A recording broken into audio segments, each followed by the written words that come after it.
Why the blood sacrifice? समझ रहे हो आप लोग?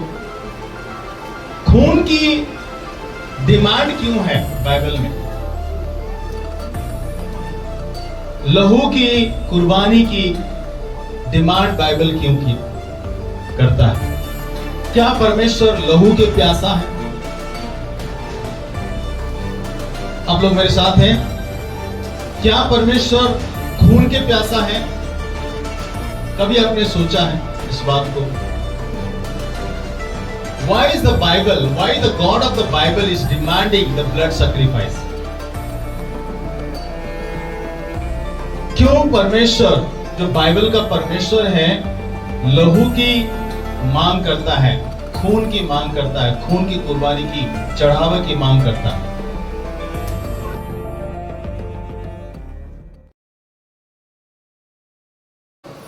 आपको पता है कि पाप क्या है? What is sin?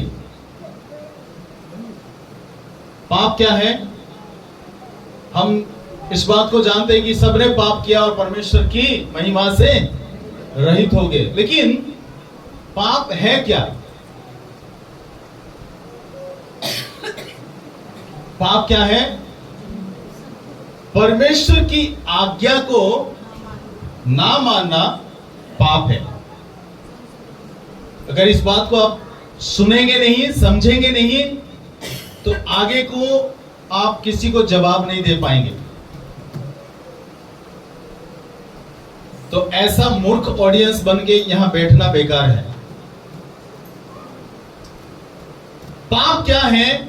परमेश्वर की आज्ञा को नहीं मानना पाप है। परमेश्वर की व्यवस्था का उल्लंघन पाप है, जिसको थियोलॉजियंस ने डिफाइन किया sin. What is sin? Sin is missing the mark. उदाहरण के लिए एक चिन्ह रखा गया, एक चीजें रखा गया है और उसको तीर से साधना है और उस निशाने पे जाके लगना है। अगर उस निशाने पे नहीं लगता है और उसके निशाने से चूक जाता है तो वो पाप है। सबसे पहले हम देखेंगे पहला यूहन्ना उसकी 3:4 आयत। पहला यूहन्ना उसकी 3 अध्याय उसकी 4वीं आयत को जल्दी पढ़े। जो कोई पाप करता है, जो कोई पाप करता है, वह व्यवस्था का विरोध करता है, वो व्यवस्था का विरोध करता है। और पाप तो व्यवस्था का विरोध है। और पाप क्या है? व्यवस्था का विरोध। व्यवस्था का विरोध है। पाप क्या है? व्यवस्था का विरोध है। जो कोई पाप करता है वो व्यवस्था के विरोध जाता है और पाप जो है व्यवस्था का विरोध है। और हम सब जानते हैं कि पाप की मजदूरी क्या है? मृत्यु है। पाप की मजदूरी क्या है? मृत्यु है। और पाप का डेफिनेशन हम इस जगह में देखते हैं कि जो कोई पाप करता है वो व्यवस्था का विरोध करता है और पाप तो व्यवस्था का विरोध है। और पाप की मजदूरी क्या है? मृत्यु है। और दूसरी बात हम देखते हैं कि जो कोई पाप करेगा वो अवश्य मरेगा। उसके बदले कोई भी उसको नहीं बचा सकता। अगर मैं पाप करता हूं तो मैं अवश्य मरूंगा। और मृत्यु क्या है? मृत्यु वो है जो हमारे शरीर से प्राण निकल जाना, उसको क्या कहते हैं? मृत्यु कहते हैं। जब शरीर से प्राण निकल जाता है उसे मृत्यु कहा जाता है। आप मेरे साथ निकालेंगे इज़िकियल उसकी 18:4। पाप की परिणाम क्या है?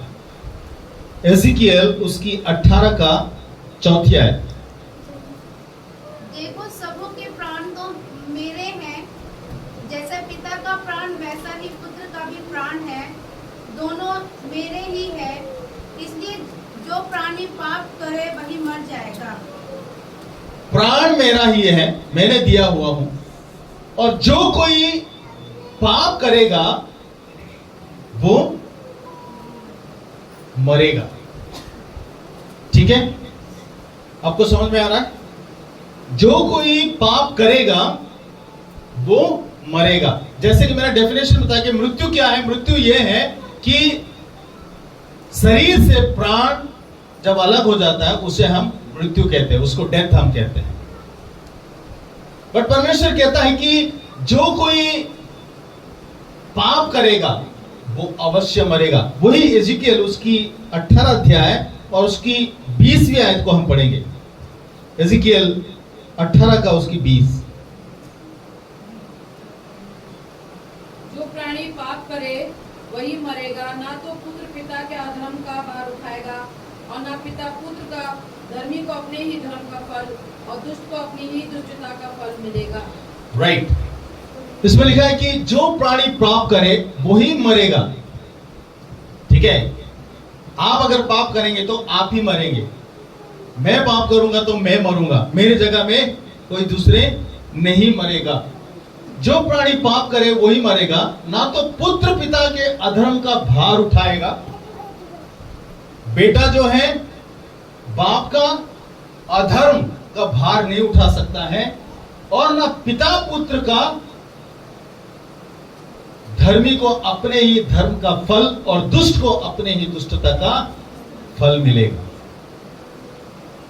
धर्मी को क्या लिखा है इसमें? धर्मी को अपने ही धर्म का फल और दुष्ट को अपने ही दुष्टता का फल मिलेगा। पर एक बेहतर बात इस जगह में हम देख रहे हैं परमेश्वर की व्यवस्था में, जो प्राणी पाप करे वही मरेगा, ना तो पुत्र पिता के अधर्म का पाप का भार उठाएगा, और ना पिता पुत्र का। इस बात से क्लियर है, अगर आप पाप करेंगे तो आपकी मृत्यु सुनिश्चित है, और आपके जगह में आपकी अधर्मिकता को आपकी बेटा या आपकी बेटी या आपकी पति या आपकी पत्नी कोई नहीं उठा सकता है। आपको ही मरना पड़ेगा। अभी तक मेरे ख्याल से आप लोग क्लियर हैं। आप जानते हैं कि उत्पत्ति उसकी 3रे अध्याय में जब हवा और आदम पाप किए परमेश्वर के विरोध में, परमेश्वर की व्यवस्था का उल्लंघन किया, परमेश्वर की व्यवस्था को नहीं माने, तो वो पाप किए, और पाप करते वक्त उनके जीवन में मृत्यु उन्होंने चखे। क्या उन्होंने तुरंत मर गए थे? नहीं मर गए थे। क्यों नहीं मरे? लेकिन परमेश्वर की वचन तो कहता है कि जिस दिन तुम पाप करोगे, मेरी आज्ञा का विरोधी होगे, मेरी आज्ञा का उल्लंघन करोगे, उस दिन तुम जिस फल को तुम खाओगे तुम अवश्य मर जाओगे। परमेश्वर ने कहा था, लेकिन वो मरे क्यों नहीं? वे क्यों नहीं मरे? आत्मिक तौर से मर गए थे, मतलब परमेश्वर से अलग हो गए थे। आत्मिक तौर से परमेश्वर से अलग हो चुके थे, लेकिन शारीरिक तौर से मरे नहीं, है ना? परमेश्वर की अनुग्रह जो है उनको मरने नहीं दी। परमेश्वर की दया जो है उनको मरने नहीं दिया। परमेश्वर की करुणा जो है उनको मरने नहीं दिया। परमेश्वर नहीं चाहा कि वो मरे, इसलिए परमेश्वर ने उनके लिए एक उपाय किया। उनको जीवित रखने के लिए परमेश्वर ने एक उपाय किया। What was that provision God had made for them, so that they should not die? ताकि वो ना मरे। परमेश्वर ने क्या किया? उनके जगह में एक बेगुनाह जानवर को परमेश्वर ने मारा। उनके लहू को परमेश्वर ने बहाया। एक बेगुनाह जानवर को परमेश्वर ने हवा और आदम के जगह एक बेगुनाह प्राणी को परमेश्वर ने मारा, और उनके बलिदान की वजह से, उनकी लहू के बहने की वजह से, एक निष्कलंक, एक निष्पाप पशु के बलि की वजह से परमेश्वर ने हवा आदम को बचाया। हमने देखी व्यवस्था, जो पाप करे वही मरेगा, लेकिन परमेश्वर नहीं चाहा कि आदम और हवा मरे, इसीलिए परमेश्वर ने उनके लिए एक उपाय किया। वो उपाय क्या था? एक एनिमल सैक्रिफाइस। वो हम देखते हैं कि उत्पत्ति उसकी 3 अध्याय उसकी 21वां, जेनेसिस चैप्टर 3 वर्स 21। और यहोवा परमेश्वर ने आदम और उसकी पत्नी के लिए चमड़े के अंगरखे बनाकर उनको पहना दिए। राइट। और यहोवा परमेश्वर ने आदम और उसकी पत्नी के लिए चमड़े के अंगरखे बनाकर उनको पहना दिए। चमड़े के अंगरख कहां से आया? राइट। ये चमड़े के अंगरख कहां से आया? By the shedding blood of the animals. ये अंगरख परमेश्वर ने बनाया in order to save Adam and Eve. हवा और आदम को बचाने के लिए परमेश्वर की अनुग्रह उनको पर उमड़ा है। He want to spare them.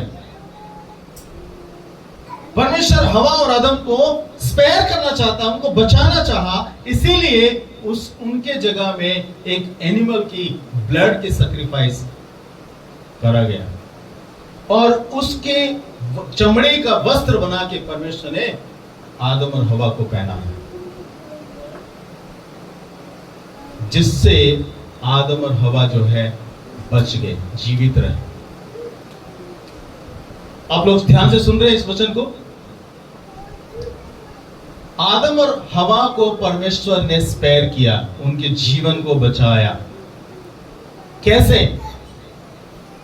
व्यवस्था में हम देखते हैं कि जो पाप करे वो मरेगा, जो अधर्मिकता में चलेगा वो अधर्मिकता जो है पाप है, और उस अधर्म के फल की वजह से वो स्वयं को उसको मरना पड़ेगा। लेकिन हवा और आदम ने जब पाप किए, परमेश्वर ने उनको नहीं मरने दिया, क्योंकि उनकी दया और उनकी प्रेम और उनकी अनुग्रह और उनकी करुणा जो है परमेश्वर उनके ऊपर उंडेला, और जिसके वजह से उनकी पाप को प्रायश्चित के लिए, उनकी पाप की प्रायश्चित के लिए एक बेगुनाह जानवर को परमेश्वर ने उनकी जगह में बलिदान कराया, उनकी लहू को बहाया, जिसकी वजह से आदम और हवा को परमेश्वर ने स्पेयर किया, परमेश्वर ने बचाया। ओके, आप देखें, Y God killed an animal. क्यों परमेश्वर ने जानवर को कत्ल किया और उसकी लहू को बहाया? He should have made something else। और कुछ जरिया परमेश्वर बना सकता था, और कुछ मार्ग परमेश्वर बना सकता है, और कुछ तरीका परमेश्वर अपना सकता है, but why the blood of the animal? एक जानवर की लहू क्यों बहाया परमेश्वर ने? लेवी व्यवस्था उसकी 17 अध्याय उसकी 11वीं आयत। This is the basic theology मेरे प्यारे अजीजों, और ये बेसिक थियोलॉजी, ये फाउंडेशन से अगर हम डिस्ट्रैक्ट हो जाएंगे, इस फाउंडेशन को अगर हम इसे नहीं सीखेंगे, tomorrow we may not be able to answer to other people who will ask this kind of questions। तो ये जानना बहुत जरूरी है। लेवी व्यवस्था उसकी 17 का 11। क्योंकि शरीर का प्राण लहू में रहता है, और उसको मैंने तुम लोगों की वेदी पर चढ़ाने के लिए दिया है, कि तुम्हारे प्राणों के लिए प्रायश्चित किया जाए, क्योंकि प्राण के कारण लहू ही से प्रायश्चित होता है। राइट। कलाम ये बताती कि क्योंकि शरीर का प्राण लहू में रहता है। शरीर का प्राण किस में रहता है? लहू में रहता है, खून में रहता है। कितने लोगों को पता है?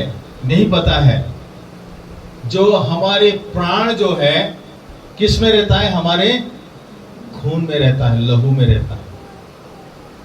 ये परमेश्वर के वचन बताते, क्योंकि शरीर का प्राण लहू में रहता है और उसको मैंने तुम्हें लोगों को वेदी पर चढ़ाने के लिए दिया है कि तुम्हारे प्राणों के लिए प्रायश्चित किया जाए।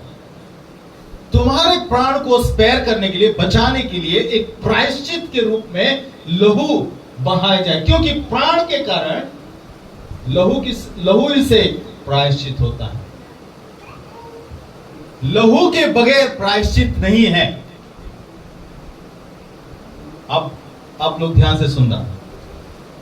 The life remains in the soul of the blood.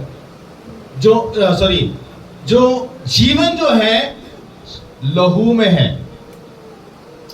और लहू के बगैर जो है लहू के प्रायश्चित के बगैर जो है प्राण स्पेयर नहीं किया जा सकता, उद्धार नहीं मिल सकता, छुटकारा नहीं मिल सकता है, आपको प्राण नहीं वापस दिया जा सकता है। तो इसलिए लहू बहुत इंपॉर्टेंट है इस जगह में। परमेश्वर के वचन ये कहता है कि क्योंकि प्राण के कारण लहू ही में से प्रायश्चित होता है, लहू के बगैर प्रायश्चित नहीं है। अब सवाल ये उठता है कि ब्लड शेडिंग के द्वारा ही हम उद्धार प्राप्त सकते हैं, बच सकते हैं, हमारी लाइफ जो है स्पेयर हो सकता है, हमारे जीवन जो है बचाया जा सकता है। क्योंकि जैसे कलाम में हम देखते हैं कि जीवन जो है किसमें है? लहू में। जीवन लहू में है। अगर लहू बहाया जाएगा तो समझ लीजिए है उसकी प्राण जो है शरीर से अलग किया जाएगा। लहू बहाना मतलब प्राण शरीर से अलग करना।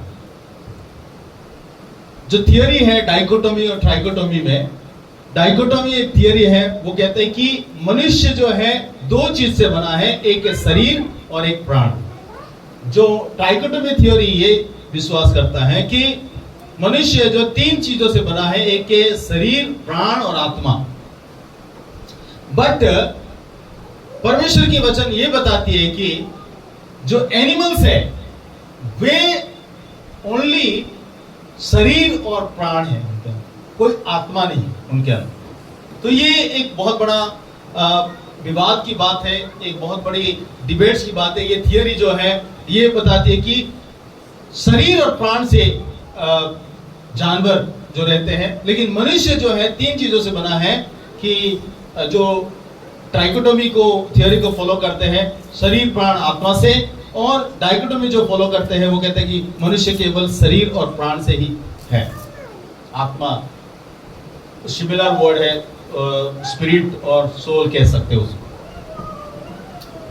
लेकिन जब सोल हमारा शरीर से निकल जाता है उसको हम मृत्यु कहते हैं। जब प्राण निकल जाता है हमारा शरीर से उसको हम मृत्यु कहते हैं। और प्राण किस में रहता है? लहू में रहता है। सुन रहे हैं आप लोग? प्राण किस में रहता है? लहू में रहता है। और जिस व्यक्ति के लहू बहाया जाएगा उस व्यक्ति का प्राण भी बहाया जाएगा, मतलब प्राण भी निकाला जाएगा। तो उस प्राण के वजह से जो है दूसरे की प्रायश्चित दी जा सकती है जिससे कि वो बचाया जा सकता है। इसीलिए परमेश्वर ने ये विधि को और ये व्यवस्था को बनाया है। Without the shedding of the blood there is no remission of सिन।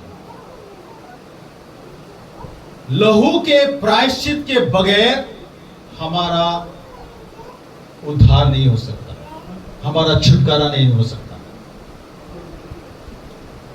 हम बचाए नहीं जा सकते।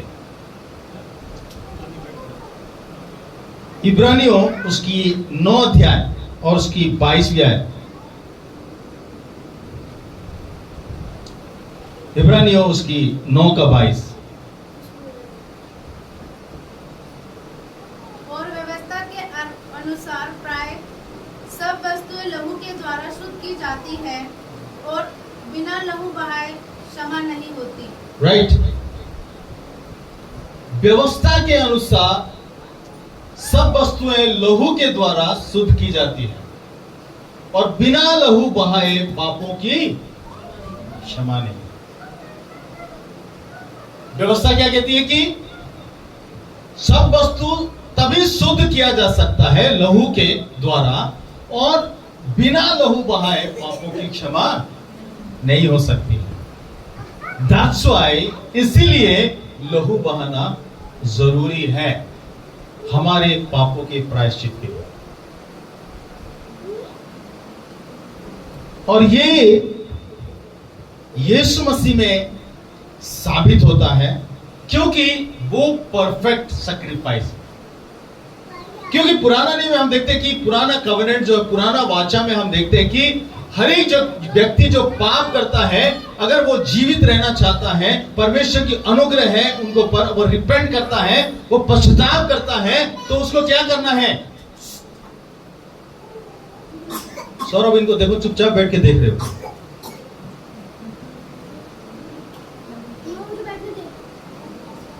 जो व्यक्ति पाप करता है, अगर वो प्रायश्चित करेगा, तौबा करेगा, रिपेंट करेगा, तो परमेश्वर उसको माफ करेगा और परमेश्वर उनको जीवन देना चाहेगा।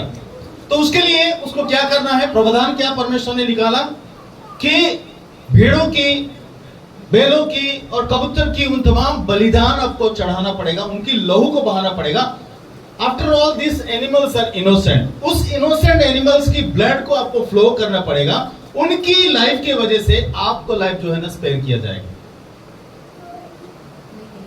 परमेश्वर ने ये योजना बनाया। तो ये योजना को निरंतर जो है फॉलो करना होगा। जब जब आप पाप करेंगे और तब तब रिपेंट करेंगे, परमेश्वर की अनुग्रह आपको ऊपर होगा और परमेश्वर चाहेगा आपको बचाने के लिए, आपके जीवन को बख्शने के लिए। तो ये काम को आपको करना पड़ेगा। और यही विधि जो है पुराना वाचा में हम देखते हैं, ये विधि जो है पालन किया जा रहा, मूसा की द्वारा ये व्यवस्था को दिया गया। That is the old covenant.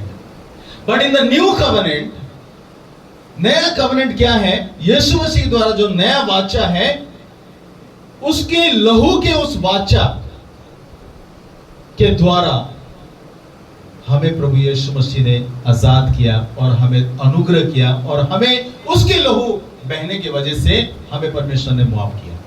जैसे कलाम में हम देखते हैं कि और बिना लहू बहाए पापों की क्षमा नहीं है। इसीलिए प्रभु यीशु मसीह अपने जीवन को उत्सर्गित किए। वो निष्कलंक और बिल्कुल बेदाग मेमना है जैसा। वो कोई पाप नहीं किया, कोई गुनाह नहीं किया, कोई खता नहीं किया, कोई भी प्रकार की उससे अपराध नहीं हुआ। वो जो है ऑन बिहाफ ऑफ अस, हमारी ओर से वो मारा गया और काटा गया। उसके लहू हमारे प्रायश्चित के लिए कुर्बान किया, हमारे उद्धार के लिए। मेरे प्यारे चीजों, ये बहुत ही इंपॉर्टेंट बात है। और पुराना व्यवस्था में हम ये देखते हैं कि निरंतर जो है याजकों के द्वारा तमाम व्यक्ति जो जीवन पाना चाहते हैं वो तौबा करते थे और आते थे परमेश्वर के पास और तौबा करके अपने पापों को अंगीकार करते थे और बलिदान के स्वरूप जो है भेंट को लेके आते थे। चाहे वो बैल हो, भेड़ हो, बकरी, जैसे परमेश्वर की व्यवस्था के मुताबिक था, वो सारी चीज देने के बाद जो है वो तौबा करने के बाद जो उनकी गुनाह परमेश्वर माफ करता था और उनको परमेश्वर जीवन को देता था।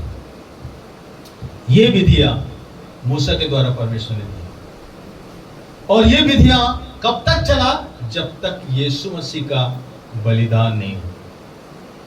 और इब्रानियों उसकी 9 अध्याय में अगर आप पढ़ेंगे तो बहुत बेहतरीन तरीके से सारी चीजें लिखा गया कि इन दोस ओल्ड कवेनेंट्स, पुराना व्यवस्था के मुताबिक व्यवस्थापक जो है, जो याजक जो है, वो प्रतिवर्ष जो है वो बलिदान को चढ़ाता था, वो लहू को बहाया। लेकिन नया नियम में जो याजकों, जो यीशु मसीह जो है स्वयं जो है अपने आप को कुर्बान किए, जिसके बलिदान के द्वारा, जिसकी कुर्बानी के द्वारा वंस फॉर ऑल, हमेशा हमेशा के लिए एक बार जो है वो व्यवस्था को पूरा कर दिया। इसीलिए प्रभु यीशु मसीह क्रूस के ऊपर किया, क्या कहा? पूरा हुआ। What was that? The blood sacrifice ceremony is completed.